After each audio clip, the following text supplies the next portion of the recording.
When the parents of the male lead came to the orphanage to adopt, they had a choice. One was Mia, cheerful and talkative, bouncing on her toes like she contained sunlight. The other was me, quiet and small, trying to take up as little space as possible. They chose me. That was when the strange floating text appeared again, drifting across my sight like comments in a live stream. They picked the fragile extra because she looks easy to handle. They have no idea the real heroine is the only one who can change the male lead's fate. The boy they want her to accompany is actually a SnakeShifter. He shut down after being hurt by humans and barely speaks. This delicate side character never lasts long. Once she sees his real form, she cries her eyes out. Just wait. When they return her for being defective, our lively heroine will take over the story. Snake. My stomach twisted. I was terrified of snakes. His parents gave him a little nudge to greet me.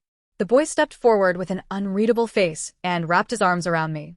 I trembled so hard the words slipped out before I could stop them. And no, for the first time, emotion sparked in his eyes. He looked wounded, too convincingly. Do you hate me too? I knew it. People leave after they see what I am. Panicked, I shut my eyes and hugged him back, shaking. And no, I like Big Brother. The floating comments went wild. Why is he suddenly talking so much? The little mute blurted out a sentence from fear. Kind of adorable. The boy has said more in 1 minute than in his whole life, just to coax her voice out. When his parents first walked in, I had been quietly helping the director with a back massage. At his signal, I poured tea and handed the cups over with both hands before hiding behind him.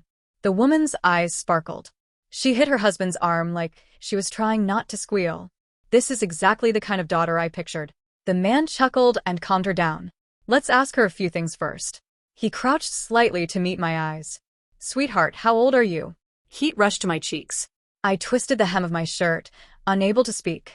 His wife smacked his arm again, whispering, so cute. The director finally explained. Penny is a very good child. Everyone here adores her. But she can't speak. The couple exchanged a look. My heart dropped. I lowered my head. It was always the same. People liked me until they learned I was mute. Then they changed their minds. A sudden commotion erupted in the hallway. The door burst open and a teacher ran after Mia, who darted inside with Charlie's hearing aid in her hand. She grinned brightly. Hello, Auntie. Hello, Uncle. Hello, Director. Then she ran off again. More comments floated up. Here comes our tiny chaos gremlin heroine. Even though the parents like the quiet girl, Mia is the real match for the male lead. The heroine gets the boy talking just by waving a sock. Legendary. Ditch the silent extra already. A sour ache spread through my chest. The floating comments had started about 2 weeks ago. I was only now grasping what they meant. I wasn't the main character. I was here to make someone else shine. The director spoke gently. If your son has trouble opening up, maybe a lively girl would suit him better. I'm afraid Penny may not be what you expect. Silence fell. I stared at my shoes. I knew this feeling too well. The director wasn't trying to push me away. He was worried I would be adopted and returned again. That hurt more than anything. The couple whispered together. Then the woman straightened. So, what if she doesn't speak? Our son doesn't either. Her husband nodded. If we already like Penny, he'll warm up. And if not, then the whole family can learn sign language together. Why not? The director froze, then smiled in visible relief. He crouched in front of me. Penny, would you like to go home with them? The couple watched me nervously. With my eyes stinging, I nodded.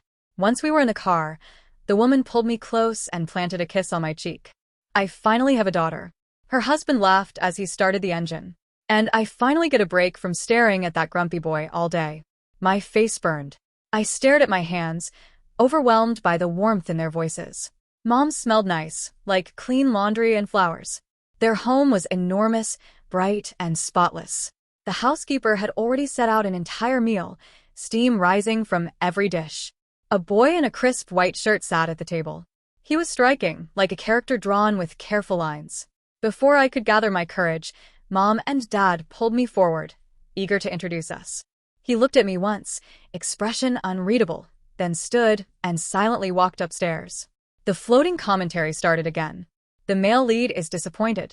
This extra isn't the lively sister he imagined. He wanted someone energetic and bubbly. She is too quiet, maybe even suspicious. His parents barely spend time with him. The house already feels cold. He finally gets a sister, and she can't talk. Of course he's let down. My chest tightened. I blinked quickly, trying not to cry. It's fine. Brothers are allowed to want a better sister. I understand. Mom placed a gentle hand on my head. Your brother is shy. Don't take it personally. He warms up slowly. Dad frowned.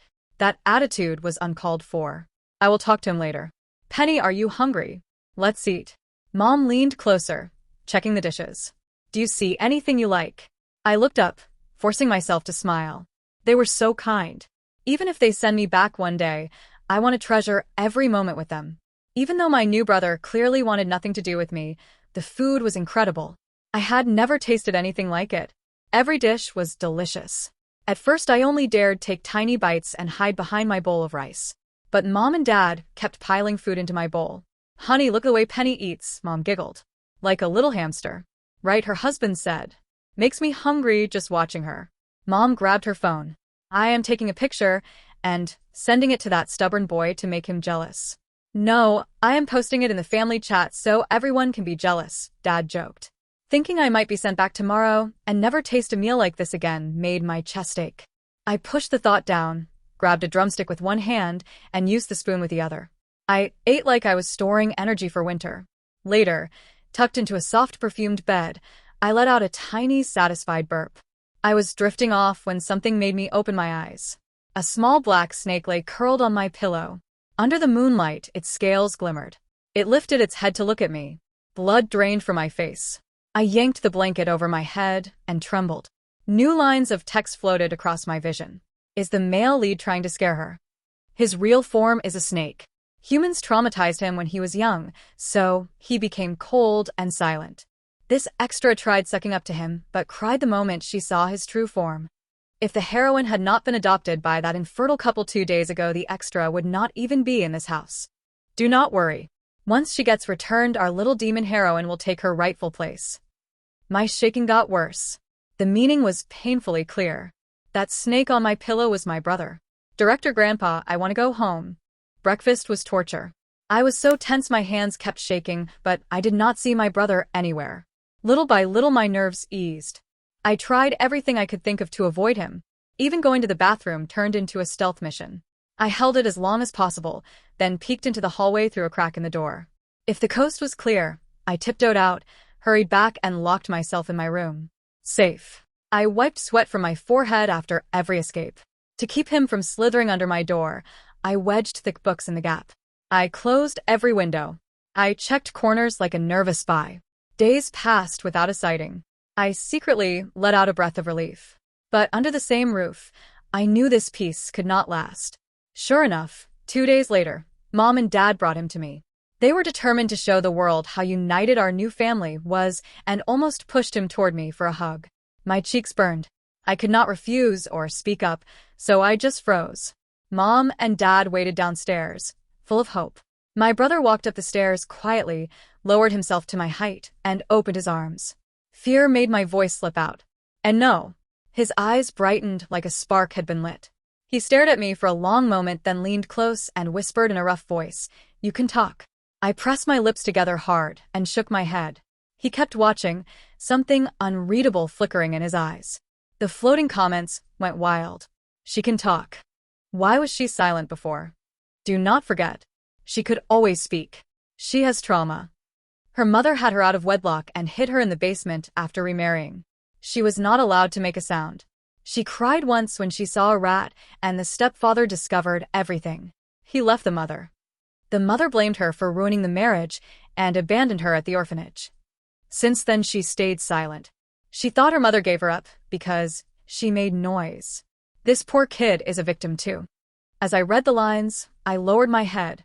My nose stung, and my eyes felt hot. But I swallowed everything down and kept quiet.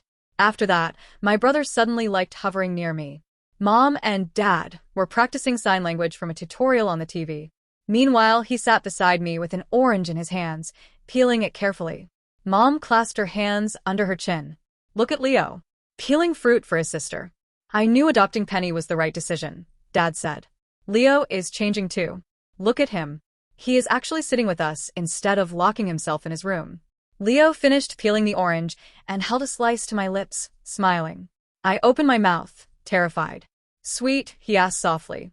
I nodded stiffly. You look unhappy. Is it sour? I can get another one. I shook my head fast and forced a smile. The comments reappeared. Her expression. She looks like her soul left her body. Big brother is awful. Now that he knows she can talk, he keeps trying to make her speak. Mom and Dad just realized he is talking too. Mom is pinching Dad's leg in excitement. I scribbled a note saying I felt tired and slipped upstairs like a ghost. I was terrified of him. Every second. But the thought of leaving this home made my heart sink. Mom and Dad cooked for me, bought me new clothes, learned sign language, and treated me with so much care it felt unreal. It was the first time in my life someone made me feel like I was worth something. Sometimes I wondered if this was a dream. I pressed my face into my pillow. I did not want to wake up. Not even for a moment. Rain poured down in sheets that afternoon. I spotted a tiny orange kitten huddled in the yard, drenched and shaking. It let out the faintest meow, barely alive.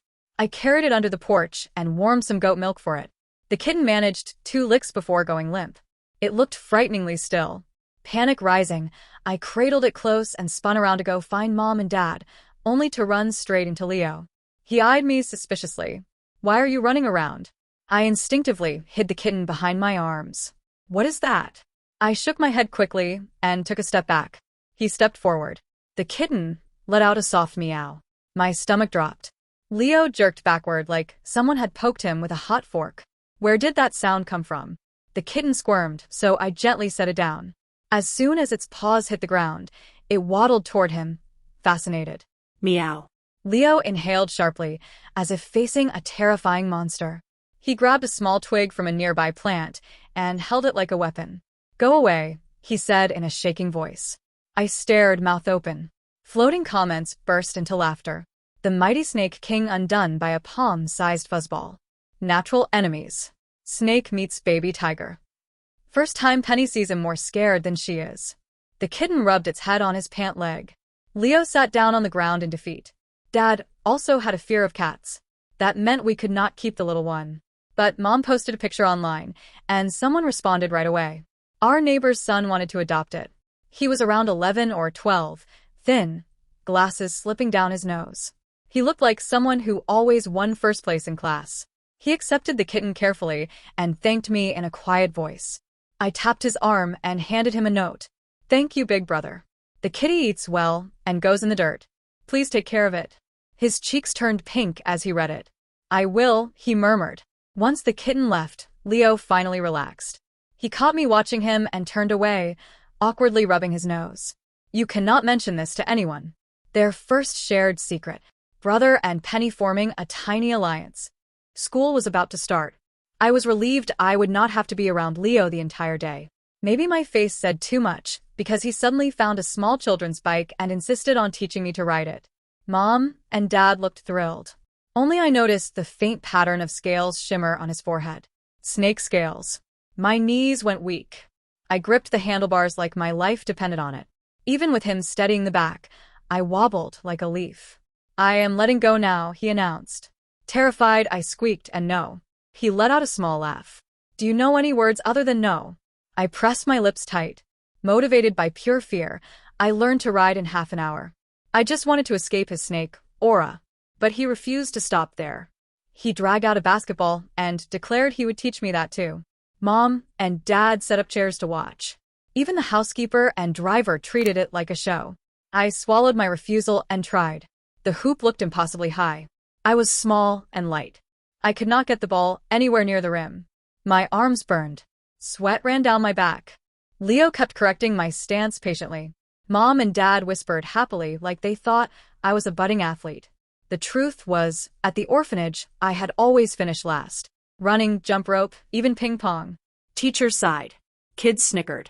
I kept trying, hoping they would not think they had adopted a useless child. My throat tightened. I blinked hard, vision swimming. Please do not throw me away. Leo suddenly let out a breath. Without warning, he placed his hands under my arms and lifted me up like a feather. Here. Put it in. His puberty-roughened voice made it sound like a command. Right in front of me was the hoop. I slowly raised the ball and dropped it in. Mom and Dad exploded with applause. Everyone clapped. They surrounded me with praise. Penny is incredible. Such good technique. She's going to do great things. Heat rushed up my face. I was not 8 or 9. I was 10, yet being praised like a toddler. I sneaked a look at Leo. Sweat trickled down his forehead. He was smirking. When he noticed me watching, he quickly tried to look stern. Laughing. He pretends not to care. He is desperate to make her speak. If her first sentence is not Big Brother, he is going to combust. Why does he like her so much if she is supposed to be a side character? Forget him. Penny is too sweet for this world. Also, the Demon Queen heroine is about to show up. I found out during dinner. Mom and Dad were worried I was having trouble adjusting. When they learned Mia and I were close at the orphanage, they asked the director to bring her over for a visit in a few days. The floating comments flashed in my mind, and my hand trembled. My chopsticks almost slipped. Mom noticed immediately. Penny, are you feeling all right? Dad leaned closer. Or, do you not want Mia to visit? Maybe we rushed things. We should have asked you first. The invisible commenters started arguing. She will refuse to keep the heroine from entering the house. If they do not meet, she cannot be replaced. How shameless. The heroine protected her for years, and now she stole her life. She is only 10. Wanting stability is normal. The parents chose her. That is not stealing. I looked at my warm, hopeful parents, at the good food on the table, at the brother who scared me half to death. I pushed down the fear and nodded quickly with a smile. I wrote them a note. That is wonderful. I want to play with Mia. Relief washed over their faces. The house became peaceful again. The comments quieted for a moment. My poor kid is too gentle. She should be selfish sometimes. She is terrified of the brother, yet wants to stay for the parents' love. She sleeps hiding under the blanket to avoid snake attacks. To comfort herself, she pretends he is the legendary white snake, and she is the monk. I want to adopt her. She can have my whole house. I will take her. I have pets and a full anti-snake defense system. The day Mia was supposed to visit kept creeping closer. I quietly packed a small bag in secret. Aside from the few things I brought from the orphanage, I also tucked away a photo of Mom and Dad. After a moment of hesitation, I added the family picture we had taken together. Even though Leo terrified me half the time, he was still part of this little world I had somehow fallen into. When he was not in his snake form, he felt almost like a normal person. I knew I would miss him too. I was ready. I walked to the swings in the small park nearby. I used to watch other kids swing as high as the trees and wish I could try, but my courage had always failed me. Today, I wanted to be brave, at least once. The swings were usually crowded, but today they were empty. I sat down slowly, gripping the chain. Boss, someone is sitting in our spot. Who? Show me. A group of boys stomped toward me. The biggest one was short, round, and looking exactly like the kind of bully you would see in a cartoon. Hey, you girls are not allowed here, he snapped. I stared at him without speaking. This swing has my name on it. Right here. Read it if you do not believe me. I stood up and looked. The seat had the words Tiger Juice scratched across the plastic. Why are you not answering? He demanded. You looking down on our boss? Tell us your name. I opened my mouth but nothing came out. Boss, she is ignoring you. Get her. But, boss, my mom said never to hit girls. Mine too. My mom will ground me for a month. Fine. Water gun attack. Tiger yanked a bright plastic water gun from behind his back and sprayed my face. The others joined in, drenching me until my clothes clung to my skin. I tried to leave, but they formed a circle, blocking the way. I crouched down, covering my head. My throat felt tight. The scream stuck inside me would not come out. Ah, snake. Boss snake. What snake? It bit me. It bit my arm. Am I dying? My mom is going to kill me. It got my nose. Ow, ow. Throw rocks at it. Yeah, hit it. Their panic made me look up. I froze. A small black snake, all too familiar, was wrapped around Tiger Ju's neck and biting his nose. The other boys were throwing rocks, although most of them were hitting Tiger instead, making him scream louder. Within seconds, they scattered, crying as they ran. The snake slid in front of me, hissing softly. Those pale blue vertical eyes held something like worry. For the first time, I was not afraid. To avoid scaring me, he slithered to a corner, changed into human form, then walked out normally, brushing dust from his clothes. Leo crouched down and helped me stand, then let me climb onto his back. On the way home, he tried to sound tough. Why are you so helpless? Next time you want to go out, call me. Let them know you have a strong and handsome brother. No one will dare touch you. He had a cut on his forehead from the rocks earlier. Bro, their forehead hurt. He stiffened. What did you say? Say it again. I did not hear. Hurt. No, the other part. Brother. He picked up his pace, almost running. As soon as we walked in the door, he set me down and stared at my face like he had discovered treasure. You can talk. You can talk. Why did you stop earlier? I know. It is new to you. You do not know what to say yet. Leo grabbed a book from the shelf and held it up. Here, read this part.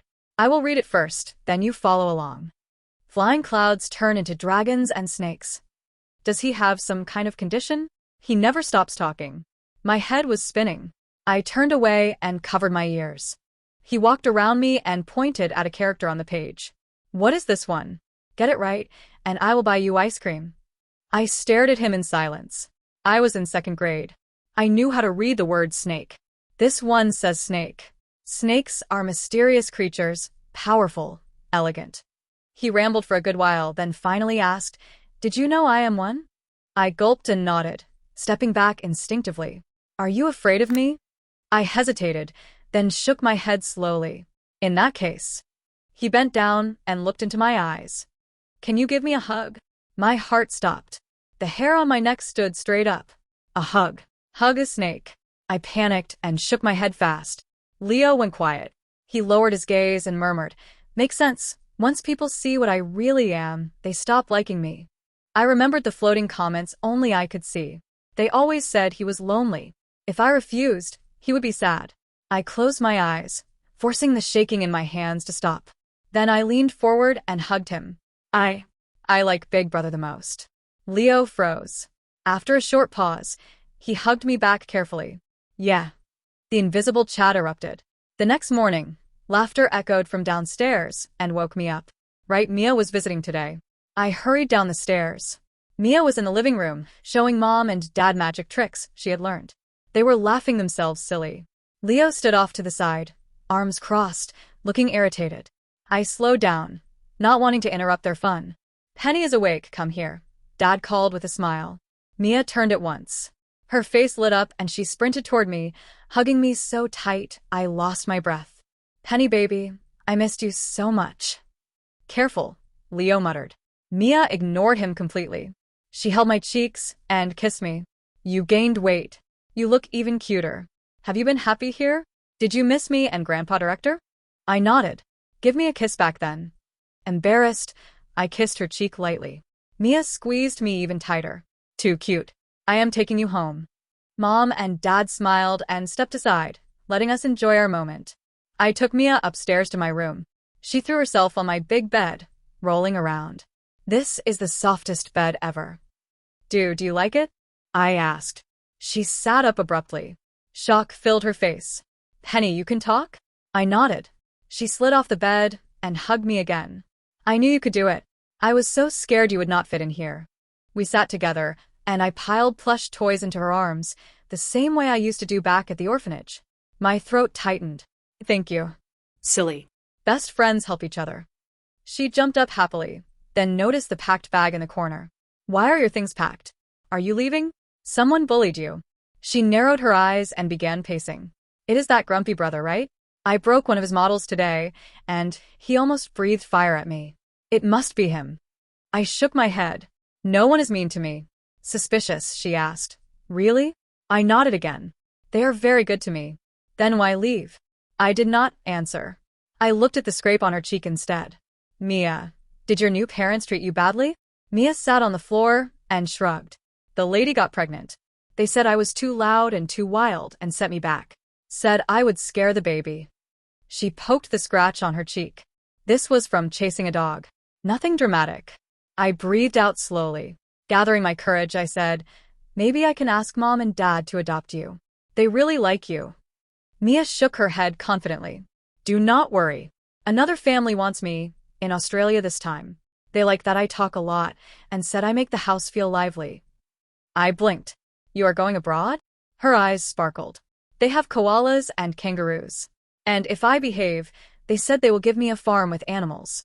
I grabbed my notebook and wrote down our address and mom and dad's number. If you ever want to come back, call this number. We will pick you up. Mia's eyes went red. She took the note like it was treasure.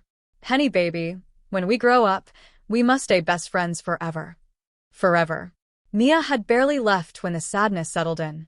I walked beside Leo, eyes on the ground, when we bumped into the neighbor boy returning from basketball practice. I brightened.